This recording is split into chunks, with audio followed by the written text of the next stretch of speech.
नमस्कार दोस्तों, study with ऊर्जा में आपका बहुत बहुत स्वागत है। दोस्तों कैसे हैं आप लोग? आई होप अच्छे होंगे। दोस्तों हमेशा की तरह एक और वीडियो के साथ हाजिर हूँ, टॉप 10 सीरीज के साथ, जो कि आपके एग्जाम के लिए काफ़ी इंपॉर्टेंट है। तो चलते हैं, देखते हैं कि आप लोगों की जीके जीएस की तैयारी कैसे चल रही है और आप हमारे टॉप 10 क्वेश्चनों में से कितने क्वेश्चन का आंसर कर पाते हैं। वीडियो के लास्ट में आप हमें कमेंट बॉक्स के माध्यम से अपना स्कोर बता सकते हैं।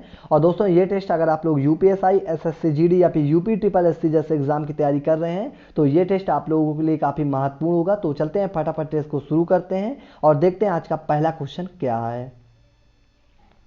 पहला क्वेश्चन है, भारतीय संविधान में उल्लिखित अनुसार विधानसभा में अधिकतम सदस्यों की संख्या कितने से अधिक सदस्य और कितने से कम सदस्य नहीं होती है। तो क्वेश्चन नंबर 1 का फटाफट राइट आंसर बताइए क्या होगा। आप लोगों के पास 5 सेकंड का टाइम है और ज़्यादा टाइम चाहिए तो वीडियो को पॉज कर लेते हैं, ठीक है। तो जल्दी से बताइए दोस्तों, क्वेश्चन नंबर 1 का राइट आंसर क्या होगा।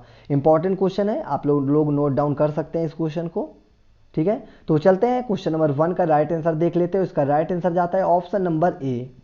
दोस्तों भारतीय संविधान में आर्टिकल 170 के तहत विधानसभा में अधिकतम सदस्यों की संख्या 500 व न्यूनतम सदस्यों की संख्या 60 से कम नहीं होती है, ठीक है। और ये सीट जो फिक्स है 2026 तक ये सीट ऐसे ही फिक्स रहेंगी, ठीक है। सन भी याद रखना कि कब तक फिक्स रहेंगी, तो 2026 तक। चलते हैं क्वेश्चन नंबर 2 की ओर। क्वेश्चन नंबर 2 है, इनमें से कौन से मामले ऐसे हैं जिनमें जनहित याचिका दायर की जा सकती है। तो फटाफट ऑप्शन देख लेते हैं। पहला ऑप्शन है, जहां राज्य सरकार की भारी कर लगाने के निर्णय के कारण गरीब लोग प्रभावित होते हैं। ऑप्शन नंबर क्यू कह रहा है कि सड़कों, सीवर आदि बनाने के रखने के लिए। ऑप्शन नंबर आर कह रहा है ट्रैफिक समस्या से बचने के लिए, व्यस्त सड़कों से बड़े होर्डिंग हटाने के लिए। तो फटाफट क्वेश्चन नंबर 2 का राइट आंसर बताइए क्या होगा। इसमें से कौन से मामले हैं जिसमें कि हम लोग जनहित याचिका दायर की जा सकती है। क्वेश्चन नंबर 2 इंपॉर्टेंट क्वेश्चन है, ठीक है। तो चलते हैं क्वेश्चन नंबर 2 का राइट आंसर देख लेते हैं। उसका राइट आंसर जाता है ऑप्शन नंबर ए, यानी कि पी क्यू आर, जो कि बिल्कुल सही है। दोस्तों ये तीनों के ऊपर जो कि जनहित याचिका दायर की जा सकती है, ठीक है। इंपॉर्टेंट क्वेश्चन है। बात कर लेते हैं जनहित याचिका के बारे में। तो जनहित याचिका का जो कि जनक किसे कहा जाता है, तो पीएन भगवती को इसका जनक माना जाता है भारत में, ठीक है। चलते हैं क्वेश्चन नंबर 3 की ओर। क्वेश्चन नंबर 3 है, लागत जो कि व्यावसायिक गतिविधि की प्रकृति या स्तर में परिवर्तन से बदलती नहीं है, उसे क्या कहा जाता है। तो फटाफट बताइए दोस्तों कि उसे क्या बोला जाता है। क्वेश्चन नंबर 3 का राइट आंसर कमेंट बॉक्स के माध्यम से हमें बता सकते हैं कि इसका राइट आंसर क्या होगा। तो बात कर लेते हैं दोस्तों लागत के बारे में कि लागत क्या होता है। तो लागत किसी भी वस्तु के उत्पादन के दौरान उस पर खर्च की जो की गई कुल राशि को क्या कहा जाता है, लागत कहा जाता है, ठीक है। और इस क्वेश्चन का राइट आंसर देख लेते हैं। उसका राइट आंसर जाता है ऑप्शन नंबर डी, यानी कि विफल लागत दोस्तों, ठीक है। ऐसे को क्या बोला जाता है, इस क्वेश्चन का राइट आंसर क्या होगा, तो विफल लागत बोलते हैं, ठीक है। चलते हैं क्वेश्चन नंबर 4 की ओर। क्वेश्चन नंबर 4 जो कि very very most important question है, ठीक है। तो चलते हैं देख लेते हैं, किस वर्ष में शब्द समाजवाद, धर्मनिरपेक्षा, एकता और अखंडता संविधान की प्रस्तावना में शामिल किए गए थे। तो फटाफट बताइए दोस्तों कि किस वर्ष में किए गए थे और कौन से संविधान संशोधन में किया गया था, ये भी बताइए। इंपॉर्टेंट है, तो आप लोगों से कुछ भी पूछ सकता है कि कौन से संविधान संशोधन में किया गया था या फिर किस सन में किया गया था। तो ये सब आप लोग कमेंट बॉक्स में हमें जल्दी से बताइए दोस्तों कि क्या होगा क्वेश्चन नंबर 4 का राइट आंसर। तो चलते हैं क्वेश्चन नंबर 4 का राइट आंसर देख लेते हैं। इसका राइट आंसर जाता है ऑप्शन नंबर सी, यानी कि 1976 में। दोस्तों 42वें संविधान संशोधन द्वारा 1976 में इसमें क्या क्या जोड़ा गया था, तो समाजवाद, धर्मनिरपेक्षा, एकता और अखंडता जो कि संविधान की प्रस्तावना में शामिल किए गए थे। और आप लोग ये एक बार याद रखना दोस्तों कि अब तक जो संविधान में यानी कि प्रस्तावना में अब तक केवल और केवल एक बार संविधान संशोधन हुआ है, ठीक है, प्रस्तावना में। चलते हैं क्वेश्चन नंबर 5 की ओर। क्वेश्चन नंबर 5 है, निम्नलिखित में से कौन सा भारत के सर्वोच्च न्यायालय के न्यायाधीश के हटाने की योग्यता के रूप में सूचीबद्ध है। तो चलते हैं देख लेते हैं दोस्तों कि हाई कोर्ट के जो न्यायाधीश होते हैं उनकी योग्यता के बारे में इसमें क्या क्या सही है, ठीक है। ऑप्शन नंबर पी कह रहा है कि वह भारत का नागरिक हो।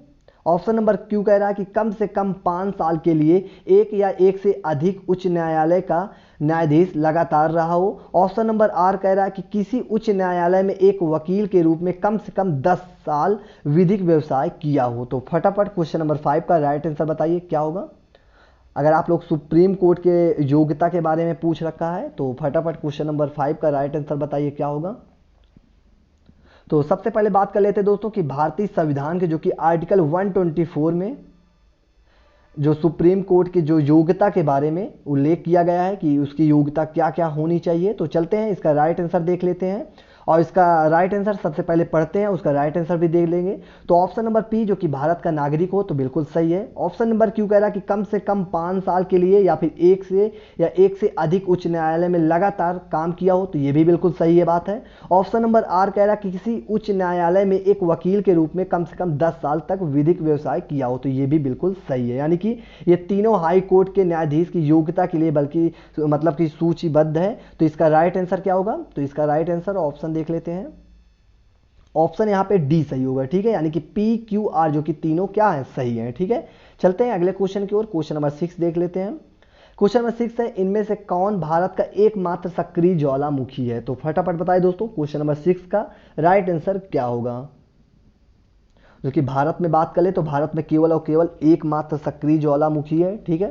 और वो कौन सा है? तो उसका राइट आंसर जाता है ऑप्शन नंबर डी, यानी कि बैरन द्वीप। दोस्तों भारत में केवल एकमात्र सक्रिय ज्वालामुखी बैरन द्वीप है। ये कहाँ पे है द्वीप? तो ये अंडमान निकोबार द्वीप समूह की जो कि राजधानी में पोर्ट ब्लेयर से उत्तर पूर्व में बंगाल की खाड़ी में स्थित है, ठीक है। इंपॉर्टेंट है, याद रखना। चलते हैं क्वेश्चन नंबर 7 की ओर। क्वेश्चन नंबर 7 है, भारत के आर्थिक विकास के लिए शहरीकरण किस पंचवर्षीय योजना का उद्देश्य था? तो फटाफट बताइए दोस्तों कि कौन सा पंचवर्षीय योजना का ये उद्देश्य था कि आर्थिक विकास के लिए शहरीकरण का, ठीक है। क्वेश्चन नंबर 7 और इसका राइट आंसर जाता है दोस्तों ऑप्शन नंबर ए, यानी कि 11वीं पंचवर्षीय योजना, जो कि बिल्कुल करेक्ट आंसर है। इसका कार्यकाल कब तक का था? तो 2007 से लेकर 2012 तक इसका कार्यकाल था, ठीक, 11वीं पंचवर्षीय योजना का। चलते हैं क्वेश्चन नंबर 8 की ओर। क्वेश्चन नंबर 8 है कि इनमें से कौन सी केंद्रीय जांच ब्यूरो यानी कि सीबीआई के बारे में सही नहीं है? तो फटाफट देख लेते हैं ऑप्शन और फिर बताते हैं इसका राइट आंसर क्या होगा। तो सीबीआई के बारे में पूछ रखा है कि कौन सा इसमें सीबीआई के बारे में सही नहीं है, ठीक है। तो इसका राइट आंसर पहले ऑप्शन देख लेते हैं। पहला ऑप्शन है, या केंद्रीय सरकार की प्रमुख जांच एजेंसी है।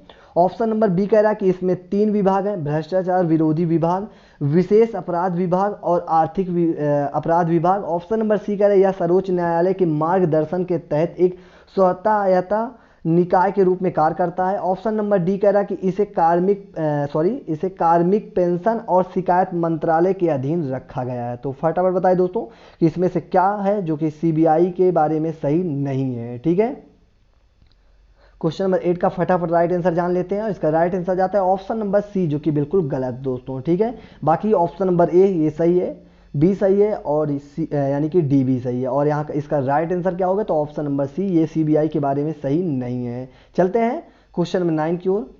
क्वेश्चन नंबर 9 है, निम्न में से कौन सा कटौती प्रस्ताव का एक प्रकार नहीं है जिसे संसद में प्रस्तावित किया जा सकता है? तो फटाफट क्वेश्चन नंबर 9 का राइट आंसर बताइए कि इसका करेक्ट आंसर क्या होगा। और इस क्वेश्चन का राइट आंसर जाता है ऑप्शन नंबर ए, यानी कि सटीक कटौती प्रस्ताव यह एक प्रकार नहीं है जिसे संसद में प्रस्तावित किया जा सकता है, ठीक है। इंपॉर्टेंट क्वेश्चन है। चलते हैं क्वेश्चन नंबर 10 जो कि आज का हमारा लास्ट क्वेश्चन होगा, देख लेते हैं।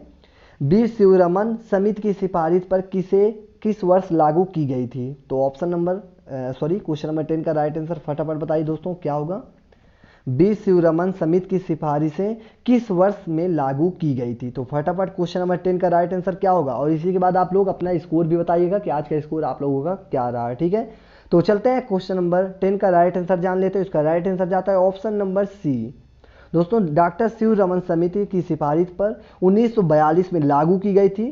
शिवरमन समिति जो थी वो सिफारिश जो कि किस पर आधारित थी? तो नाबार्ड पर आधारित थी, ठीक है, जिसकी स्थापना 12 जुलाई 1982 को की गई थी। और इसका मुख्यालय कहाँ पे है? तो मुख्यालय जो है मुंबई में है, ठीक है।